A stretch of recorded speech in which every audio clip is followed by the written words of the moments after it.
Hey guys, so in my previous video I talked about my league starter Armageddon brand, and I said that the Armageddon brand is perfect for the league start, but I want to expand this idea and say that brands in general are perfect for new players. I have been playing this game for over 6 years and I have played with so many different skills and builds. I try to put myself in a new player's shoes, and especially in this league when we get overwhelmed with content with all the previous leagues combined into one. So very often it is pretty hard to see what's actually going on and understand what's happening. So I think as a new player you would want some safeties, something to let you run around trying to understand what's happening, and brands do give you that kind of freedom. Brands play almost like totem builds, however brands cannot die, while totems can. With brands you don't really need to target anything, you just drop it, it attaches to enemies and does damage. If the enemy dies, it attaches to other enemies and continues dealing damage until its duration runs out. Armageddon brand is slightly better for single target, while Storm brand is better for clear speed. Also, big ignite multiplier on Armageddon brand may encourage new players to try out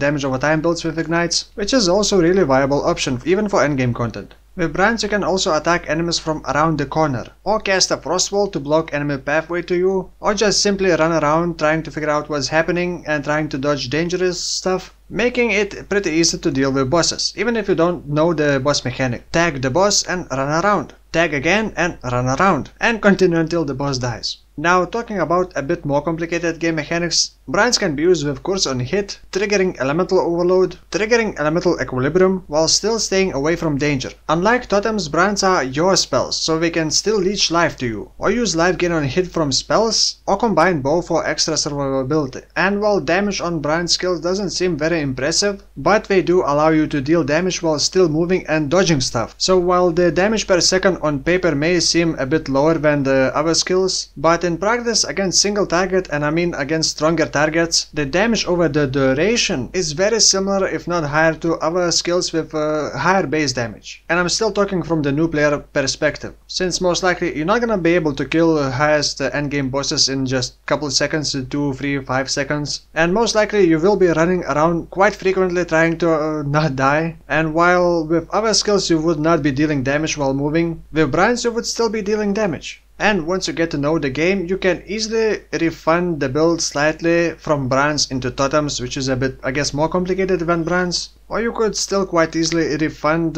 some points and play as a spellcaster and play with something like Arc or Incinerate, or basically insert any other elemental spell. So again, if you're a new player, I would definitely recommend to start with brands. It would allow you to understand the game and learn it without dying too much.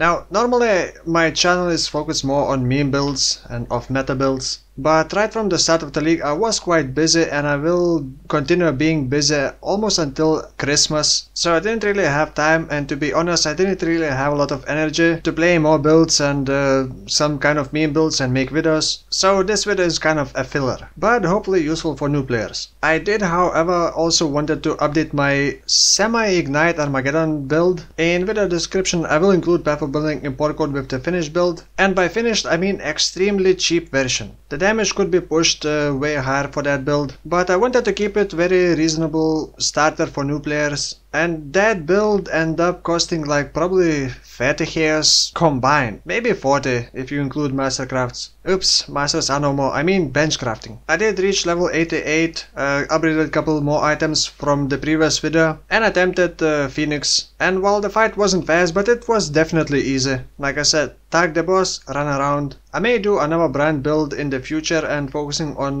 hit damage more than damage over time, but the next build will be with Arakalis Fang and will be a summoner with spiders, the immortal spiders. I wonder if they are from Syndicate. So that's it for now. Next week I may only post one video, and it may be near the end of the week, maybe on Friday again, maybe on Saturday, but I'm still trying to stream every day, so if you got time you can check my streaming schedule down below. And for now, thank you for watching and I'll see you next week.